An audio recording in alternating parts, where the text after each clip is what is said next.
गोसाई श्री विठलनाथ जी के 7 पुत्र थे। कितने पुत्र थे? 7। और 7 पुत्रों के ब्याह हो गए तो कितनी बहू? 7 बहू। तो एक बार गोसाई श्री विठलनाथ जी ने एक चूड़ी पहनावे वाली से कही, हमारे घर चली जाओ, 7 बहू हैं, उनको चूड़ी पहनाया। लेकिन गोसाई श्री विठलनाथ जी ठाकुर जी को भी तो अपना लाला मानते हैं। तो 7 बहुओं ने चूड़ी पहनी, सबन ने चूड़ी पहन ली। जैसी सब गई और सब भीतर चली गई, वो चूड़ी वारी जैसी वहां से जान लगी, इतने में ही एक अत्यंत सुंदर सुकुमारी छोटी सी लाली आई गई और आकर के बोली, सबन को चूड़ी पहनाई दी, मोए भी तो पहनाओ, मैं या घर की सबसे बड़ी बहू हूं। तो चूड़ी पहनाई वाली जोड़ते हंसी, बोले इतनी बड़ी बड़ी बहू तो चूड़ी पहन गई, नेक सी छोरी कह रही है मैं सबसे बड़ी बहू। लेकिन उसकी रूप माधुरी को देख करके, उनके मुख की कांति को देख करके वो स्तब्ध रह गई। और वो मनहारिन बोली कि सही बताऊं लाली, तो मेरे चूड़ीन के सवरे भंडार में तुम्हारे हाथ में सुशोभित हो ऐसी कोई चूड़ी ना है। कभी कोई व्यापारी ऐसा कह नहीं सकता कि आप पर जचे ऐसी साड़ी मुझ पे नहीं, ऐसे वस्तु मुझ पे नहीं, ऐसे कपड़े मुझ पे नहीं। कोई व्यापारी कहता है ऐसा? व्यापारी का स्वभाव क्या होता है? अरे ये पहन के निकलोगे महाराज सब आपको ही देखेंगे, लो पहनो।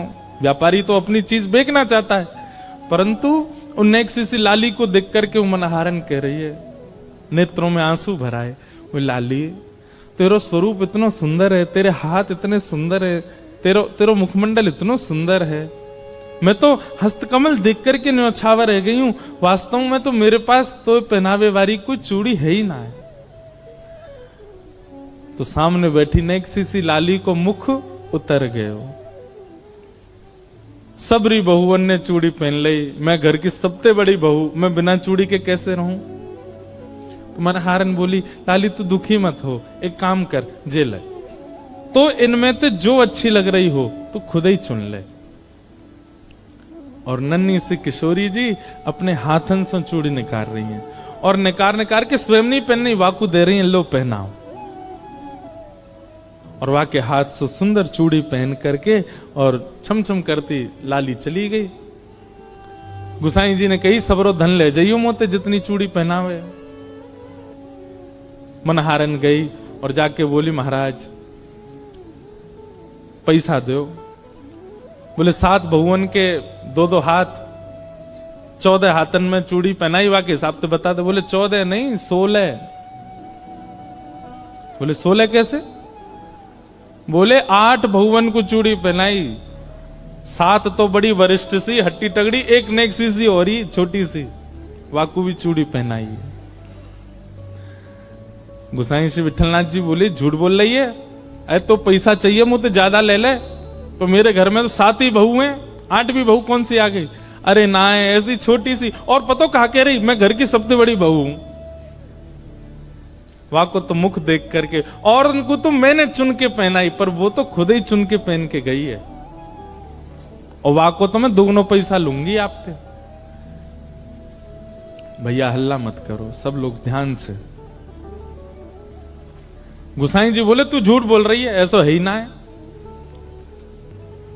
गुसाई जी बोले, रुक जा, मैं घर जाऊंगा, पहले सबरी बहुवन से बात करूंगा, फिर दूंगा तो पैसा।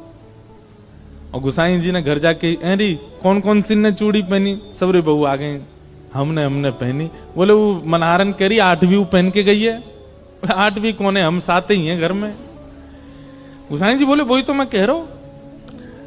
आप ठाकुर जी का जैसे शयन कराने के लिए गए और ठाकुर जी को शयन करा करके जैसे स्वयं शयन में गए, किशोरी जी रोती रोती आ गए। बोले, गुसाई जी आप 7 पुत्रन को अपनो मानो, 7 बहुवन को अपनो मानो, और तो और आप लाल जी को अपनो भी पुत्र मानो, पर मुंह को अपनो बहू ना मानो। गुसाई जी बोले, अरे श्री जी ऐसा क्या कह रही हो? बोले, आप ठाकुर जी के प्रति का भाव रखो? बोले, वो मेरे लाला हैं। तो बोले, वो तुम्हारे लाला हैं तो मैं तुम्हारी बहू ना भाई? बोले, नहीं श्री जी आप तो मेरी बहू हैं ही। तो बोले, फिर आज जब मनहारन सबरी बहुवन को चूड़ी पहना, मैंने पहन ली, तो तुमने वाकू पैसा ही ना दियो। गोसाई जी के नेत्र सजल हो गए, तुरंत रोने लगे, बोले अरे श्री जी मुझसे अपराध बन गए हो, मुझसे बहुत बड़ी भूल है गई, चूक है गई। श्री जी बात ऐसी है, मैं लाला को छोटो मानू ना तो मेरे मन में ऐसा भाव है अभी नेक्सो सो लाला या को ब्याह भयो नहीं, परंतु आप और ठाकुर जी छोटे बड़े नहीं, आप तो नित्य संग रहो, आप तो हमेशा संग रहो, आपकी कोई आयु थोड़ी है कि या आयु में ब्याह होगा, आप तो नित्य संग रहो। मेरे दिमाग से बात न कर गई, मुझको क्षमा कर दो श्री जी। किशोरी जी इनकी पुत्र वधू के रूप में मनहारन से चूड़ी पहनवे आए।